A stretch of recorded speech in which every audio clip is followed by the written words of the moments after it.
கருப்பன் பெருமை யூடியூப் சேனலில் இணைந்துள்ள நண்பர்கள் அனைவருக்கும் வணக்கம். இன்னைக்கு நம்ம என்ன பார்க்க போறோம்னா, மலையாள நாட்டிலிருந்து 18ஆம் படி கருப்பண்ணசாமி தமிழகத்திற்கு வந்த முழுமையான வரலாறு பற்றி பார்க்க போகிறோம். மலையாள நாடு ஒரு செல்வ செழிப்பான நாடாக இருந்தது. அந்நாட்டை ஆண்டு வந்த மலையாள மன்னன் செங்கமலத்தான் 23 வருடங்களாக குழந்தைகள் இல்லை. எத்தனையோ கோவில்கள் சென்றும் யாகங்கள் செய்தும் தனக்கு குழந்தை வரம் இல்லை என்ற சோகத்தில் மன்னர் மிகவும் வேதனை அடைந்தார். கவலையில் சிவபெருமானை எண்ணிக்கொண்டிருந்த மன்னருக்கு காசி விஸ்வநாதரை தரிசிக்க வேண்டும் என்ற எண்ணம் உருவாகியது. மறுநாள் காலையில் ராணியை அழைத்து, தேவி, நேற்று எனக்கு ஒரு எண்ணம் தோன்றியது. தேவி, சொல்லுங்கள் பிரபு. காசிக்கு செல்ல வேண்டும் என்ற எண்ணம் உண்டாயிற்று. தேவி, தாராளமாக செல்லுங்கள் பிரபு. சரி தேவி, நான் சென்று அமைச்சருக்கு தெரியப்படுத்தி பயணத்திற்கான ஏற்பாடினை செய்ய சொல்கிறேன். அரண்மனைக்கு சென்ற அரசர் அமைச்சரை அழைத்து, அமைச்சரே, சொல்லுங்கள் மன்னா, நான் நாளை காசிக்கு செல்ல இருக்கிறேன். அதற்கு உண்டான ஏற்பாடினை செய்யுங்கள். சரிங்க மன்னா. மறுநாள் காலை மன்னர் மலையாள தேசத்திலிருந்து காசிக்கு புறப்பட்டு செல்கிறார். அரண்மனையில் அவருக்கு குதிரை வரிசைகளோடு மன்னரை வழியனுப்பி விடுகின்றனர். மன்னர் குதிரையில் மலையாள தேசம் விட்டு புறப்படுகிறார். செல்லும் வழியில் உள்ள சிவாலயங்களில் இறைவனை வேண்டிக் கொண்டே செல்கிறார். ஒரு வழியாக காசியை வந்தடைந்த மன்னர் குதிரை விட்டு இறங்கி கங்கையில் நீராடுகிறார். பிறகு அங்கிருந்து காசி விஸ்வநாதரை தரிசித்து நடந்து செல்கிறார். அங்கு கோவில் வாசலில் பிறந்து 6 மாதமான 21 குழந்தைகள் அந்த இடத்தில் வைக்கப்பட்டிருக்கிறது. மன்னருக்கு வியப்பு. உடனே அருகில் இருந்தவர்களிடம் கேட்கிறார். அவர்கள் எங்களுக்கு தெரியவில்லை என கூறுகின்றனர். மனதில் குழப்பத்தோடு கருவறை அருகே சென்று, விஸ்வநாதா, என்ன இது சோதனை? குழந்தை இல்லாத எனக்கு கண்முன்னே இப்படி ஒரு 21 குழந்தைகளை காட்டி வைக்கிறாயே என்று எண்ணிக்கொண்டே மனதில் சிவபெருமானை நினைத்து கொண்டிருக்கிறார் மன்னர். அப்போது அசரீத குரல் ஒலிக்கிறது. இந்த 21 பிள்ளைகளை நீ மலையாள தேசம் கொண்டு போய் வள என்று சொல்லி அந்த குரல் சத்தம் நிற்கிறது. மன்னரும் விஸ்வநாதா சொல்வதனை கேட்டு அந்த 21 பிள்ளைகளை மலையாள தேசத்திற்கு கொண்டு வருகிறார். ராணிக்கு பேரதிர்ச்சி. எப்படி இந்த 21 குழந்தைகள் என்று கேட்கிறார் மன்னரிடம். மன்னர் நடந்ததை கூறுகிறார். வந்த 21 குழந்தைகளும் இளவரசர்களாக அழைக்கப்படுகிறார்கள். குழந்தைகள் கேட்கும் அனைத்தையும் கொடுத்து வளர்க்கிறார் மன்னர். அப்பொழுது மன்னருக்கு வயதாகிவிட்டதால் தன் பிள்ளைகளை அழைத்து, உங்களில் யாருக்கு இந்த நாட்டை ஆள வேண்டும் என்று ஆசை உள்ளது என கேட்கிறார். அதற்கு 21 பேரும், எங்களுக்கு நாட்டை ஆள்வதற்கெல்லாம் ஆசை இல்லை. எங்களுக்கு 1000 ஆடு 1000 மாடுகளை கொடுங்கள், அதை நாங்கள் வளர்க்கிறோம் என்கிறார்கள். என்னடா இவர்கள் ராஜ்யத்தை எடுத்துக்கொண்டு ராஜாவாக மாறுவார்கள் என்று பார்த்தால் இவர்கள் ஆடு மாடுகளை மேய்க்கின்ற குழப்பத்தோடு அவர்களை கேட்டதை அவர்களுக்கு அளிக்கிறார். அதனோடு சேர்த்து 2 கட்டளைகளை வைக்கிறார். அதில் ஒரு நாளைக்கு 2 பேர் மட்டுமே மேய்க்க வேண்டும். அது மட்டுமில்லாமல் நீங்கள் விளைநிலங்களில் தான் மேய்க்க வேண்டும் என்று கூறுகிறார். அப்பொழுதுதான் அந்த 21 பேருக்கும் மன்னரின் சுயரூபம் தெரிய வருகிறது. இவர்களும் ஆடு மாடுகளை விளைநிலங்களில் மேய்க்காமல் மேய்ச்சல் நிலங்களில் மேய்த்து விட்டு வருகிறார்கள்.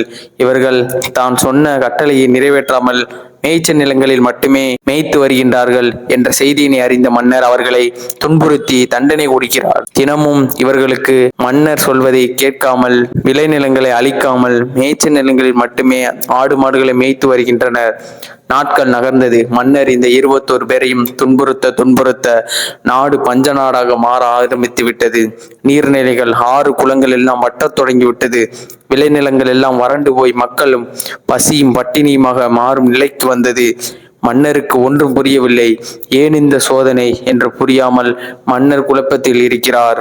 குழப்பத்தில் இருக்கும் பொழுது கோடாங்கி குறிபார்க்கலாம் என்ற எண்ணம் மன்னர் மனதில் தோன்றுகிறது. உடனே தனது அரண்மனை கோடாங்கியான லிங்க நாயக்கர் தேடி திருநெல்வேலி செல்கிறார். அங்கு கோடாங்கியிடம் குறி கேட்கும் பொழுது கோடாங்கி சொல்கிறார், நீ அழைத்து வந்த அந்த 21 பிள்ளைகள் உனது பிள்ளைகள் கிடையாது. அவர்கள் 21 தெய்வங்கள்.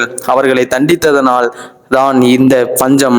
அவர்கள் உன் நாட்டில் இருந்தால் அவர்கள் கேட்கும் படையலை உன்னால் அவர்களுக்கு கொடுக்க முடியாது.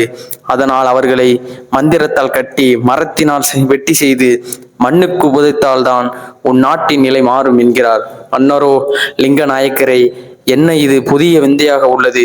எனது 21 பிள்ளைகள் தெய்வங்களா? என்னால் நம்ப முடியவில்லையே. இப்பொழுது நான் என்ன செய்ய வேண்டும்? சொல்லுங்கள். கோடாங்கியோ, மன்னா, நீங்கள் 21 பேரையும் பிடித்து வையுங்கள். நான் இவர்களை மந்திரத்தால் கட்டி பெட்டியில் அடைத்து விடுகிறேன் என்று கூறுகிறார். மன்னரும் குறியேட்டு விட்டு திருநெல்வேலியில் இருந்து மலையாள தேசம் புறப்படுகிறார். மனிதர்களா மன்னனின் சொல்வதை கட்டுப்பட இவர்களை பேசியதை தனது சக்தியால் உணர்ந்த 21 பேர்களில் மூத்தவரான ஒருவர் இவர்களை அழைத்து, நமது 21 பேரையும் மந்திரத்தால் கட்டி பெட்டியில் அடைக்கப் போகிறார்கள் என்று கூறுகிறார். நீங்கள் அருவமாக மாறி இந்த காட்டிற்குள் மறைந்து விடுங்கள் என்று கூறுகிறார். அவர்களும் மறைந்து விடுகிறார்கள். அரண்மனை வந்த மன்னர் அமைச்சரை அழைத்து தனது 21 பிள்ளைகளை கூட்டி வர சொல்கிறார். ஆனால் அமைச்சரோ, மன்னா, காட்டிற்கு சென்ற இளவரசர்கள் 21 பேரும் அரண்மனைக்கு வரவில்லை மன்னா என்று கூறுகிறார். உடனே காவலர்களை அழைத்து 21 பேர் எங்கிருந்தாலும் அழைத்து வாருங்கள் என்று கட்டளையிடுகிறார். காவலாளிகள் நாடெங்கும் தேடுகிறார்கள். 21 பேரையும் காணவில்லை. இந்த செய்தி அறிந்த கோடாங்கி அரண்மனைக்கு வருகிறார். மன்னரிடம் அவர்களை எங்கு தேடினாலும் கிடைக்க மாட்டார்கள். அவர்கள் அருவமாக மாறி காட்டிற்குள் மறைந்து விட்டார்கள். அவர்களை பிடிக்க ஒரே வழிதான் உள்ளது. இவர்கள் நம்மை போல் பாலும் பழமும் உண்ணும் நபர்கள் கிடையாது. பட்ட சாராயத்துக்கும் பட்ட சுருட்டத்துக்கும் பச்சை ரத்தத்திற்கும் எங்கிருந்தாலும் பாய்ந்து வரும் தெய்வங்கள். அதனால் நீங்கள் நாட்டின் 4 பகுதியிலும் இதனை வையுங்கள். அவர்களே இதை தேடி வருவார்கள் என்று கூறுகிறார். மன்னரும் சொன்னபடியே அனைத்தையும் செய்கிறார். 21 பேரும் படையலுக்கு மயங்கி வந்து நிற்கின்றனர். கோடாங்கியும் மந்திரத்தால் இந்த தெய்வங்களை கட்ட முடியாது. படையலுக்கும் இவர்களை வணங்கும் மக்களின் பாசத்திற்கும் மட்டுமே கட்டுப்படும் தெய்வங்கள் என்று சொல்கிறார்.